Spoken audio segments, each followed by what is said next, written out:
Assalamualaikum warahmatullahi wabarakatuh. Sahabat-sahabatku dimanapun Anda berada, semoga keberkahan, kebahagiaan, dan kesejahteraan bersama kita dan orang-orang yang kita cintai. Amin amin ya rabbal alamin. Salam NKRI harga mati, salam Pancasila Jaya, salam sejahtera untuk kita semua. Kali ini saya akan menampilkan sebuah video seorang mantan muhibbin, juga seorang ustadz, dan sepertinya ini adalah alumni Yaman, membongkar fakta-fakta yang ada di Yaman yang berkaitan dengan kaum Ba'alawi atau habaib di Indonesia. Tanpa harus berlama-lama, mari kita saksikan bersama videonya. Assalamualaikum warahmatullahi wabarakatuh. Salam kenal buat semuanya. Insya Allah kita akan membuka beberapa penemuan selama saya di Yaman, mudah-mudahan dibantu oleh Allah Subhanahu wa Ta'ala. Jadi semoga teman-teman dukung terus ya, biar kita tetap membongkar kebodohan-kebodohan yang beredar di negeri kita tercinta. Alhamdulillah hamdan katsiran thayyiban mubarakan fih kama yuhibbu rabbuna. Amma ba'd. Teman-teman yang dirahmati oleh Allah Subhanahu wa Ta'ala, insyaallah saya akan menyampaikan beberapa yang saya dapat di Yaman, kenyataan yang ada di Yaman dengan jujur, tidak akan dengan membangun dengan framing dan juga dengan kebohongan. Dan memang guru-guru kita selalu menganjurkan agar ini jujur, as-sidq ma'allah, jujur kepada Allah Subhanahu wa Ta'ala, dan juga kepada as-sidq ma'an nas, jujur kepada manusia.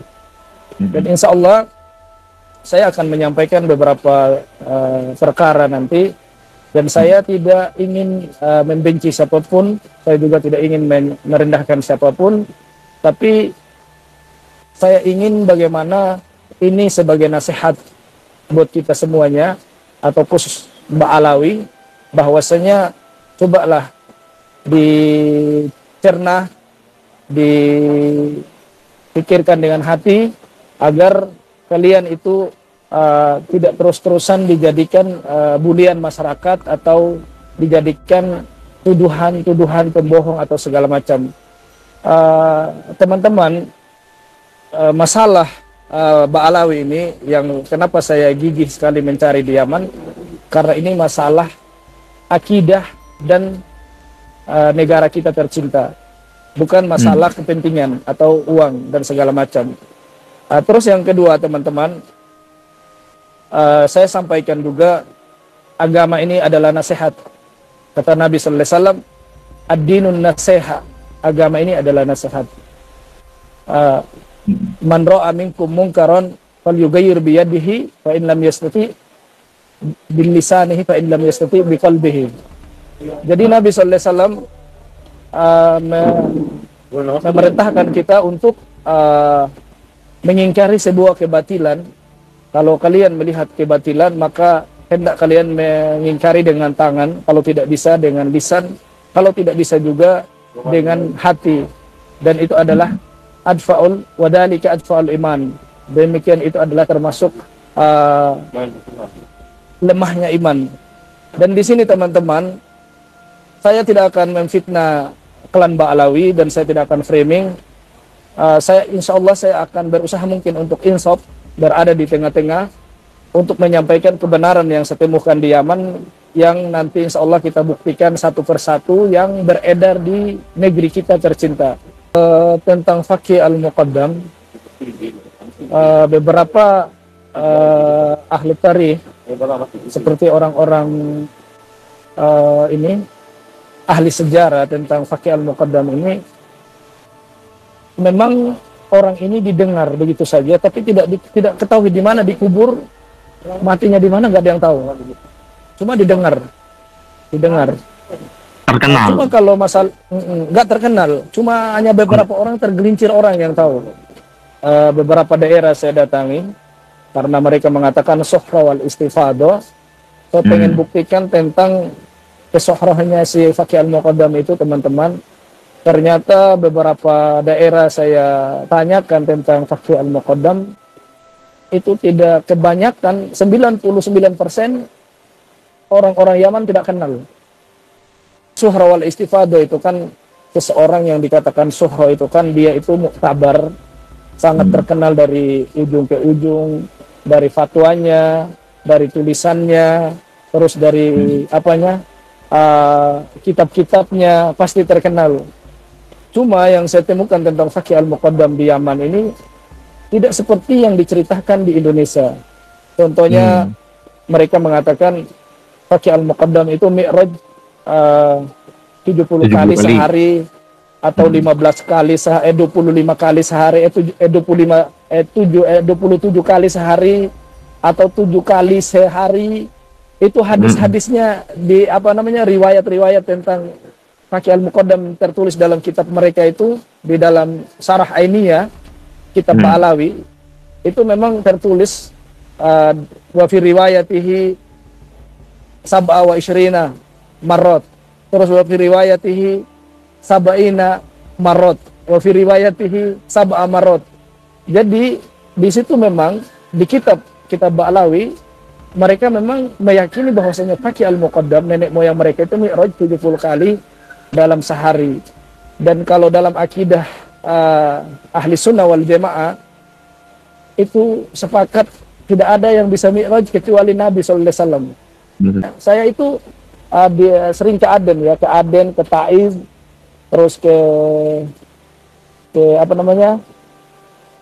Yafi, ke Maho, menanyakan tentang Fakih Al-Muqaddam. Itu rata-rata nggak ada yang kenal. Malahan kalau saya tanya tentang Syekh Abdul Qadir Ar-Jilani, itu malah suhroh di kalangan masyarakat Yaman. Dan beberapa lab saya waktu di TikTok itu banyak sekali teman-teman saya tunjukkan sambil lab. Saya tanyakan orang-orang Yaman, dari tentaranya mau dari pelajarnya. Saya tanya tentang Fakih Al-Muqaddam dengan Syekh Abdul Qadir Ar-Jilani. Malahan banyak yang menjawab, katanya kalau Syekh Abdul Qadir Al-Jilani itu mereka kenal.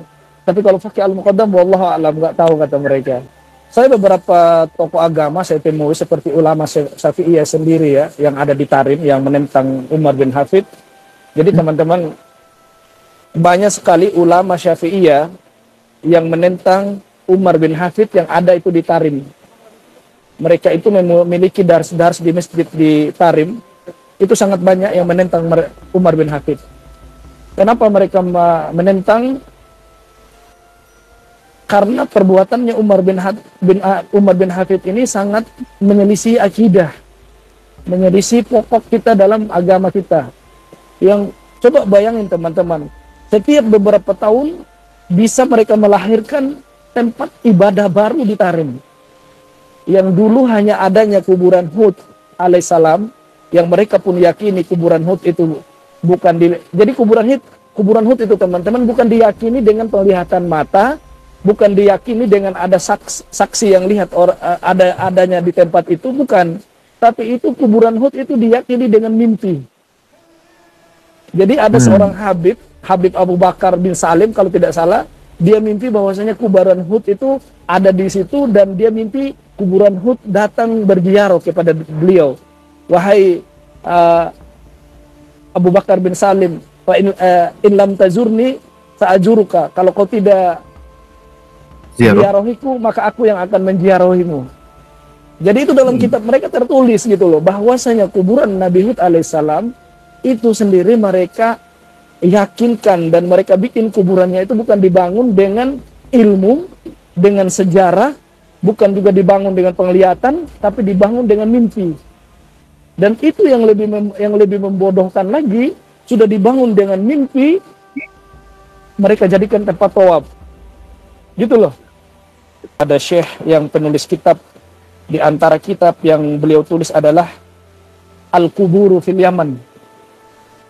Judul kitabnya itu Al-Quburu fil Yaman. Itu Imam Syafi'iyah atau ulama Syafi'iyah yang ada di Tarim, dia membongkar dan membantah habis-habisan tentang adanya kuburan palsu dan membangun kuburan palsu yang dibikin oleh Ba'alawi. Itu sangat terkenal kitab itu, namanya Al-Quburu fil Yaman. Al-Qubur. Itu nama kitabnya. Iya. Saya pernah di lab itu, saya pernah tunjukkan ke teman-teman nama kitabnya, sampelnya saya pernah tunjukkan. Dan ini ulama Syafi'iyah yang masih lurus, beliau sangat menentang. Dan di dalam kitab itu juga ada terdapat, saya baca sendiri kitabnya, bahwasanya di tahun 135 Hijriah atau Masehi atau Allah alam saya lupa ya, dia itu ternyata yang menggagas pertama membangun, memasangkan kain, menaruh bunga-bunga, menghiasi kuburan, itu adalah seorang Habib pelakunya. Gitu loh. Di dalam kitab itu tertulis, maka yang menggagas pertama untuk membangun kuburan, menaruh kain, terus menaruh bunga-bunga seperti di Indonesia itu kan kuburan kayak megah banget, itu ada bunga. Itu memang di dalam kitab mereka.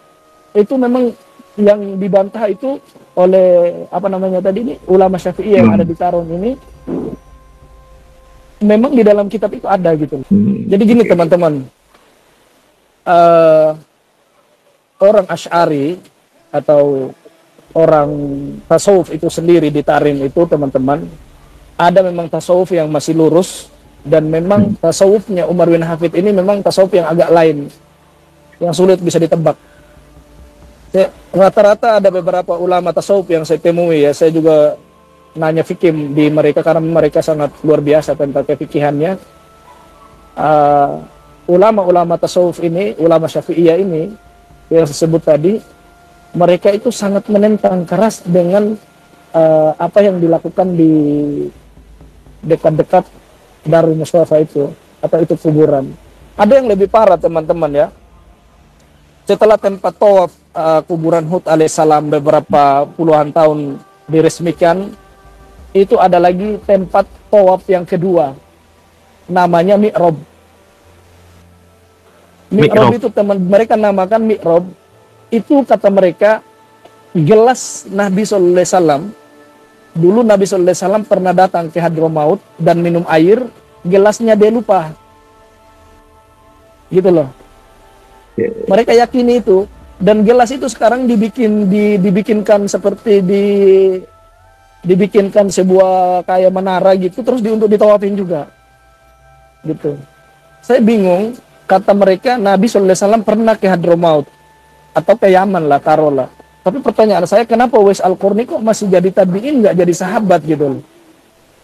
Padahal dia adalah manusia yang Nabi SAW perintahkan ke Umar ibn Khattab, kalau ada seorang laki-laki yang bernama Uwais Al-Qarni, minta doa kepada dia. Dia datang dari Yaman. Kalau memang Nabi pernah ke Yaman, kenapa orang-orang ini yang pengen ketemu dengan Nabi tidak jadi sahabat gitu loh? Tetap sejarah mencatat mereka adalah tabi'in. Itu lucu juga, lucu. Jadi kalau bilang Nabi pernah datang minum air, terus gelasnya dia taruh di Hadramaut, kalau menurut saya itu adalah palsu, tidak dibenarkan dalam syariat. Itu adalah cerita-cerita dongeng. Mereka selalu melakukan setiap bulan Sa'ban, kalau nggak Sa'ban, Muharram, mereka ini dari segala penjuru mereka datang. Keliling kayak tawaf Ka'bah. Jadi mereka keliling kayak seperti tawaf Ka'bah begitu. Jadi memang itu kalau menurut saya itu semua bisnis, masalah fulus. Menurut saya itu yang saya pahami itu.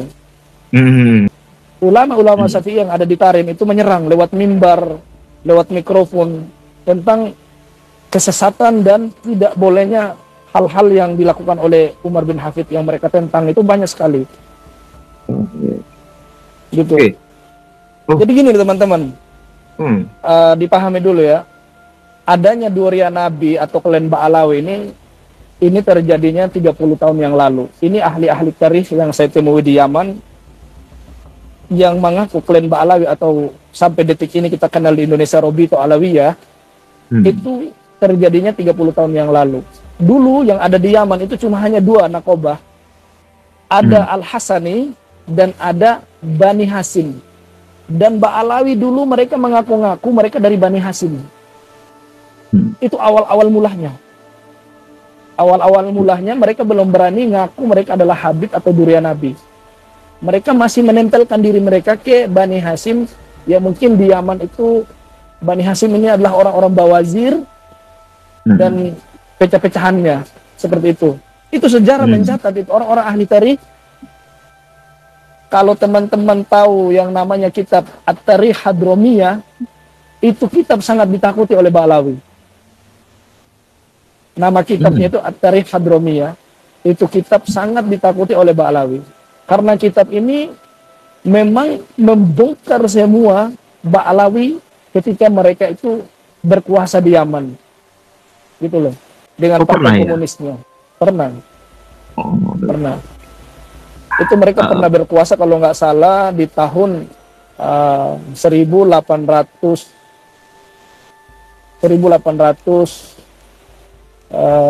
sekian lah. 1887, 1886, 85, 89, Ali Abdullah Soleh mengambil alih negara itu kan sekitar tahun 90-an. Tahun 90-an, tahun 1889. Ali Abdullah Soleh jadi presiden. Di saat itu kan di Yaman Selatan itu kan masih dikuasai oleh partai komunis. Dan di antaranya pemimpin-pemimpin mereka itu adalah Salim Ali Al-Baido, itu pemimpinnya, presiden Partai Falasaf. Partai apa yang menang dari Partai Komunis itu namanya Ali Salim Al-Baido, terus wakilnya itu Al-Jufri, dan pembesar-pembesar partainya itu Al-Atos. Orang-orang Bani Hashim atau Bawazir ya. Itu di namanya Ghail Bawazir, adanya itu di dekat Mukalla. Saya pernah tanya tentang klan Ba'alawi ini, apakah mereka durian Nabi atau tidak. Mereka tidak pernah kenal apa itu Ba'alawi. Yang mereka kenal hanya Al-Atos, Al-Jufri, atau apalah, bin Hafid, dan yang lainnya itu yang mereka kenal. Kalau per orang mereka kenal, gitu loh. Adapun kalau bilang mereka punya nakoba atau punya seperti yang ada di Indonesia Robito Alawiyah, mereka nggak tahu itu. Ada yang lebih ekstrim lagi dari Bawazir ya. Mereka sebagian Bawazir mengatakan orang-orang ini mengaku durian Nabi tapi kelakuannya nggak sesuai. Jadi makanya mereka ini ka'annahum fil manam, mereka itu seperti dalam mimpi mengaku durian Nabi. Itu statement dari Bawazir. Itu sebenarnya sebagian orang Bawazir gitu. Oke. Dan memang di Yaman itu teman-teman, kata Habib itu tukang sampah pun boleh mengatakan itu. Kita katakan Habib boleh. Karena kata Habib itu di Yaman itu adalah orang yang dicintai dan orang yang mencintai, bukan suatu gelar fulan alam yang terhormat atau yang tertinggi, enggak. Gitu loh.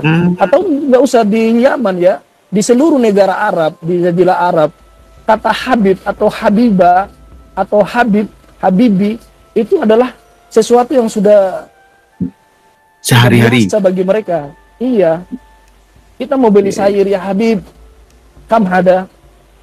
Udah biasa itu kata Habib, bukan gelar untuk seseorang durian Nabi gitu loh. Apalagi Ba'alawi ini kan dikatakan Habib sekitar 30 tahun yang lalu.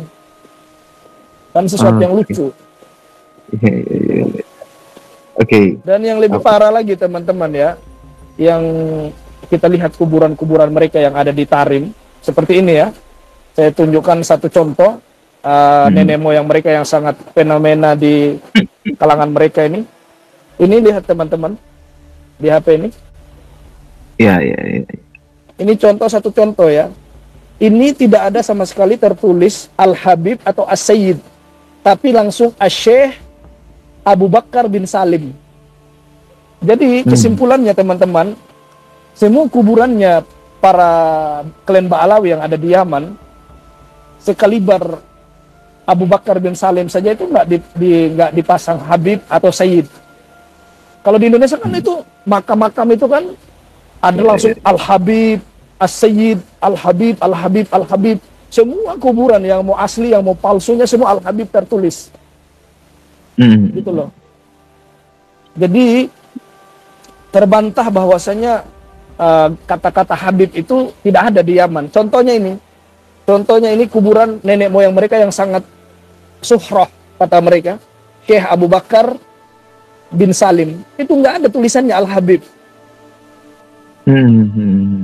atau As-Sayyid. Langsung aja Syekh Abu Bakar bin Salim. Gitu loh. Bang Terus Nasab, juga yang di antara yang di Tarim, seperti mereka mengatakan di Tarim itu tidak ada aspal. Ini aspal semua ini teman-teman. Ini di kuburan, di depannya kuburannya Syekh Abu Bakar bin Salim ini ada aspal. Ada ini apa namanya? Cor-coran semen. Jadi yang ceramah teriak bilang di Tarim itu tidak sengaja tidak dibangunkan aspal gara-gara khawatir bekas kakinya wali itu tertutup. Itu dusta. Jadi Dusta, ya? kalau mau berbohong jangan nanggung gitu loh. Sekalian aja jadi Ba'alawi. Saya bongkar semuanya teman-teman, saya live, saya tunjukkan ini ada aspal. Sampai saya sebut ada satu dai yang sangat terkenal, Ustaz Abdul Somad. Saya bilang, Ustadz Abdul Somad, ini lihat ini ada aspal di Tarim ini. Cobalah kalau kita mau ceramah di depan masyarakat itu, coba bangun dengan kejujuran. Jangan sampai demi kedudukan, demi Anda mau terkenal, demi fulus, Anda buta dalam kebenaran. Itu sangat disayangkan. Percuma belajar jauh-jauh tapi nggak bisa jujur dalam menyampaikan kebenaran. Ini pasir-pasir Inat. Saya memang datang ke sana teman-teman. Dijual 2 juta itu. Yang dijual di Sofi sekarang 2 juta. Itu gimana ini ceritanya? Pasir-pasirnya. Ini pasir-pasirnya.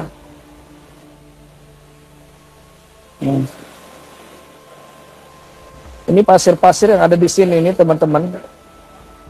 Sampai saya ini loh,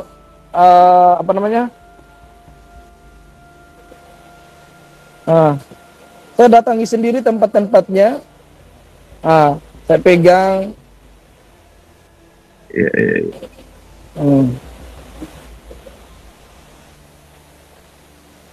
Itu pemakaman apa? Ini pasir-pasir yang mereka akui ini. Ini pemakaman Jambal yang ada di Tarim. Itu yang disebut pasir Inat. Ini pasir yang ada di Jambal. Kalau ada pun yang di pasir Inat tadi, tempatnya kuburannya Syekh Abu Bakar bin Salim. Ini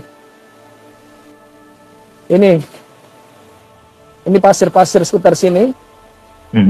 Itulah yang namanya pasir Inat yang mereka jual di Indonesia. Bang Nasab. Gimana bang? Kita bisnis aja bang. Impor pasir Inat bang. Iya, kita jualin ke budak-budak. Saya bawa satu botol. Ada di penginapan, satu botol itu saya bawa pasir.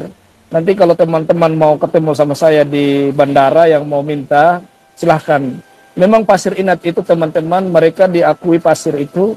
Kalau teman-teman siram di depan warung, misalnya nggak pernah ada orang belanja di warung misalnya ya, disiramkan, diteburkan di depan warung itu, nanti yang datang makan malam, makan siang itu langsung ini Namrud, Raja Harta.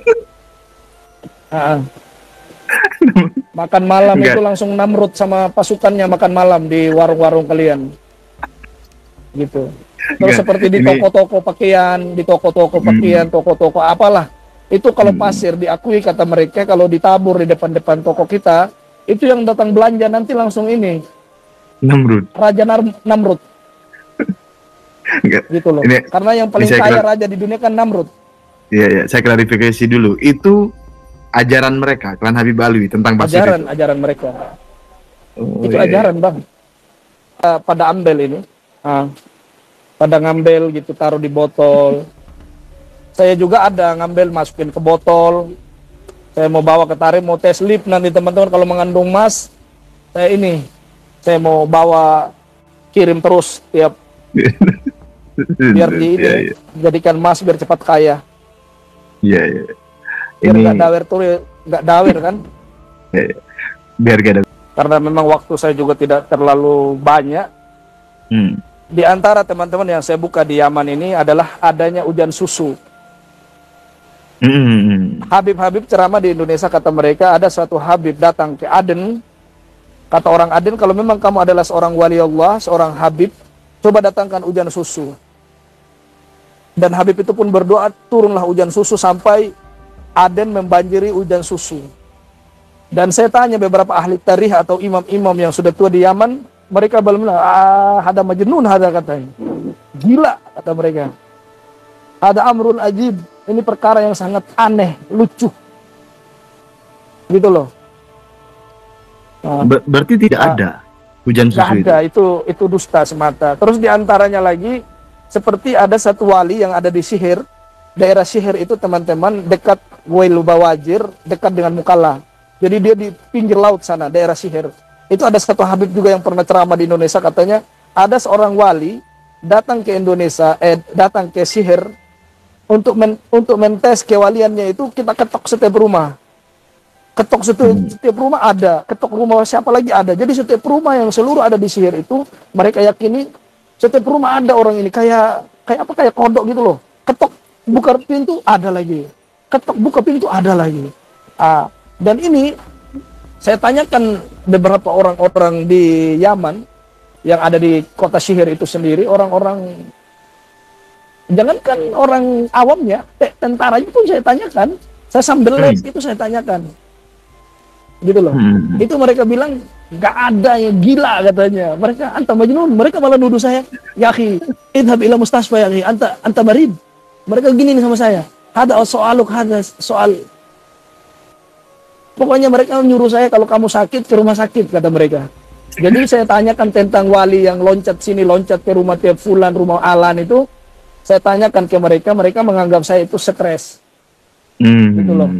Jadi yang ada di Yaman itu juga, yang ada di Sihir itu juga tentang wali yang loncat kayak kodok ini, juga nggak benar ceritanya. Nggak benar. Nggak benar. Karena hal-hal seperti itu kan sebenarnya mukjizat kan, gitu loh. Yang memiliki mukjizat kan cuma Nabi. Iya. Kalau karomah mungkin wali Allah. Kalau karomah kita yakini itu wali Allah ada. Apa iya hujan susu didatangkan oleh seorang wali, kan lucu. Saya sudah banyak beberapa video teman-teman, daerah-daerah yang sudah beredar di YouTube itu, ditonton saja. Banyak sekali video-video yang saya dimana sambil live menanyakan di orang Yaman tentang Faqih Al-Muqaddam. Mereka kebanyakan nggak ada yang kenal.